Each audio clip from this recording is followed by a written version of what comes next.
오늘 우리 함께 봉독하실 말씀은 예레미야 45장입니다.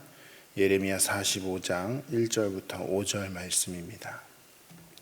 우리 옆에 계신 분들하고 인사 나누시겠습니다. 오늘도 승리하셨습니다. 오늘도 승리하셨습니다. 어떠한 두 나그네가 태양이 장렬하는 사막을 걷고 있었습니다. 한 나그네는 너무 고통스러워서 여행을 포기하고 싶었고, 다른 나그네는 그런 친구를 위로하면서 여행을 계속적으로 하고 있었습니다.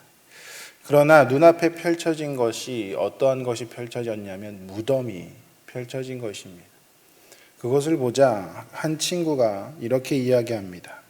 이제야 올 것이 왔군. 저 사람들처럼 우리도 이제 곧 죽게 될 것이야.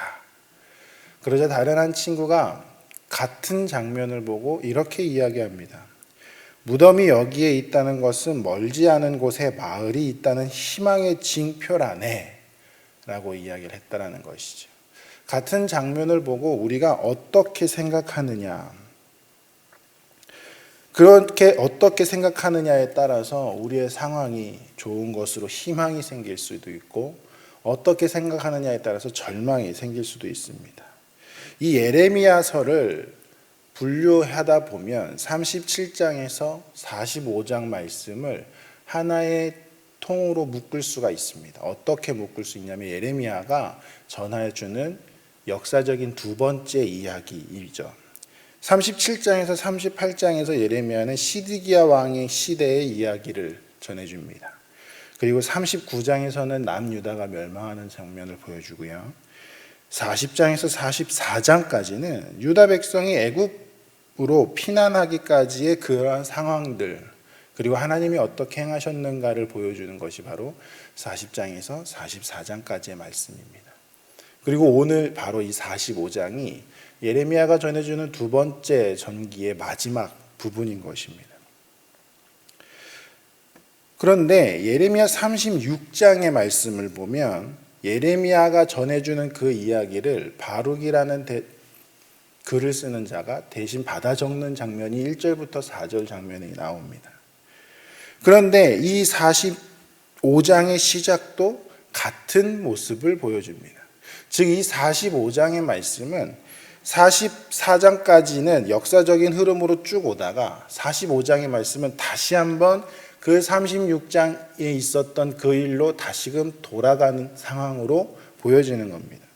이러한 시간적 간격으로 예레미야서가 쓰여진 이유는 가장 짧은 이 45장이 이 37장부터 시작되는 두 번째 전기의 내용을 다시 한번 마무리해주는 의미를 가지고 있는 것이죠.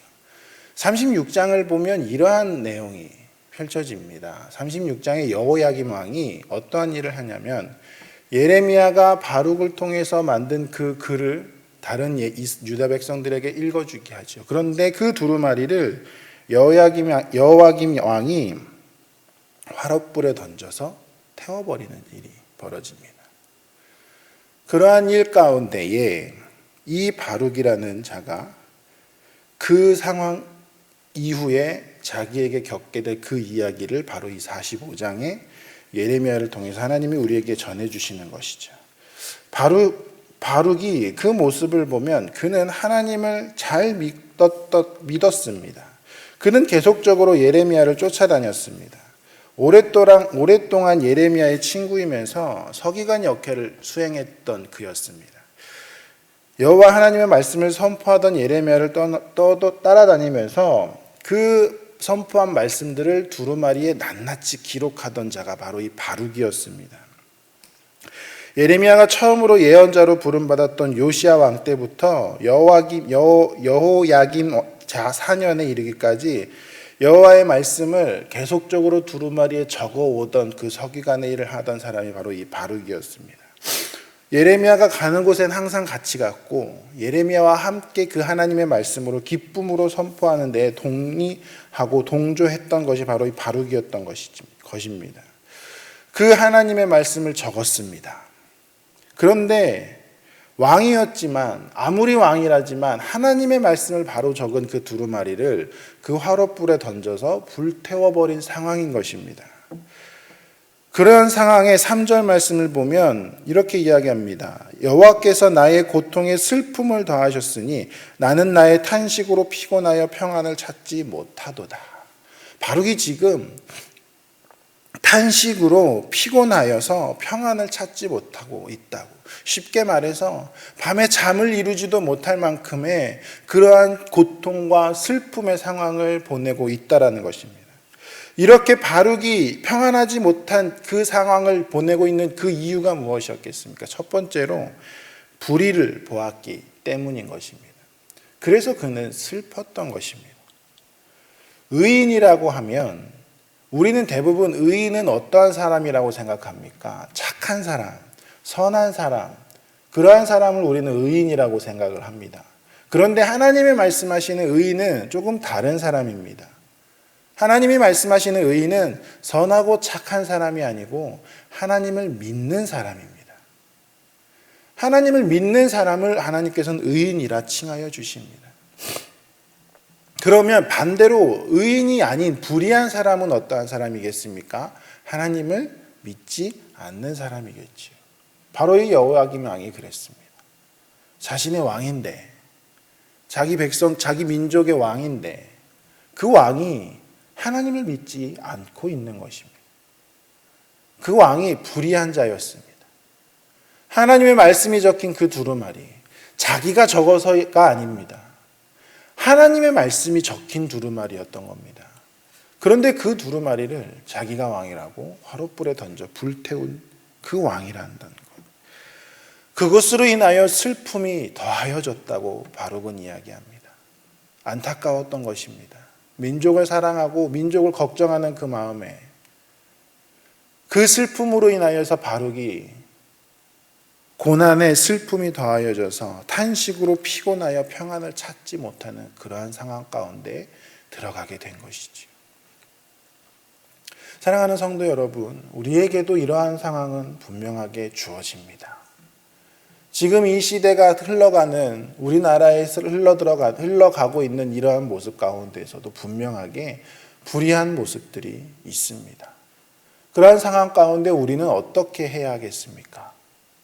바룩은 탄식하며 슬퍼하여서 그 힘듦으로 잠을 자지 못할 정도까지 그렇게 하나님 앞에 울부짖을 수밖에 없는 상황으로 그 마음으로 하나님께 기도했습니다.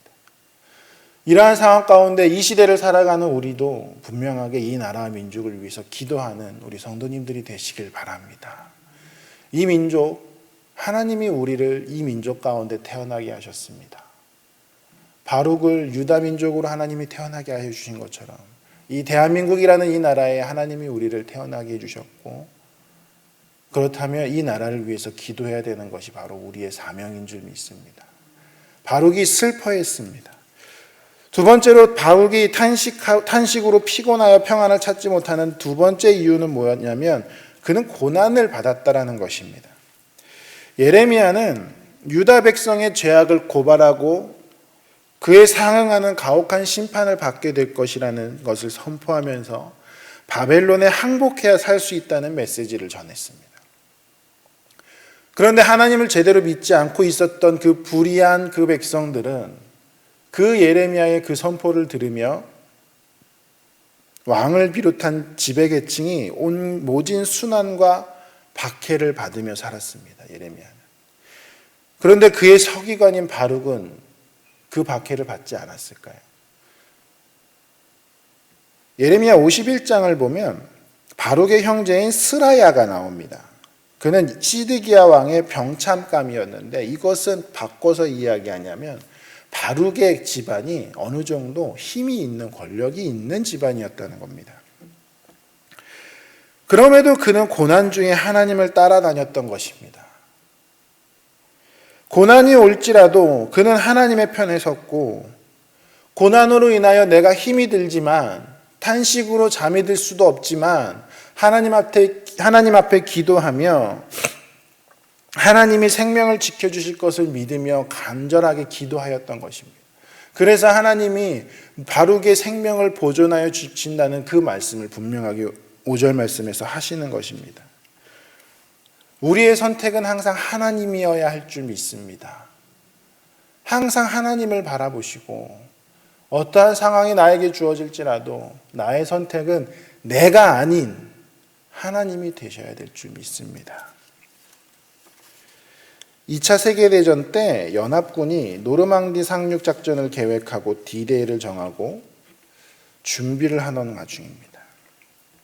그리고 그 날짜를 기다리다 전쟁이 시작이 됩니다. 그런데 그 전쟁의 앞선에 있었던 것은 나이가 어린 자들이었습니다. 쉽게 말해서 총알바지로 나가게 된 것이지요. 무수히 많은 연합군이 죽어나갔는데 그 중에 살아남은 군인 한 사람이 이렇게 이야기했다고 합니다. 나는 19살이었는데 그날 나는 어른이 되었다. 왜 그날 그 전쟁이 펼쳐졌던 그곳에 참전했던 그 순간 그는 어른이 되었다라고 이야기를 하는 것일까요? 어른이 져야 할 짐을 그 하루 동안에 다 졌던 것입니다.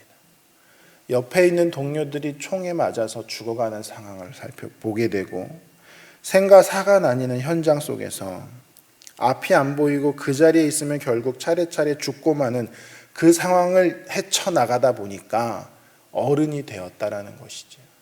짧은 순간이지만 어린 나이이지만 그러한 상황을 맞닥뜨리며 그는 어른이 되었다라고 이야기합니다.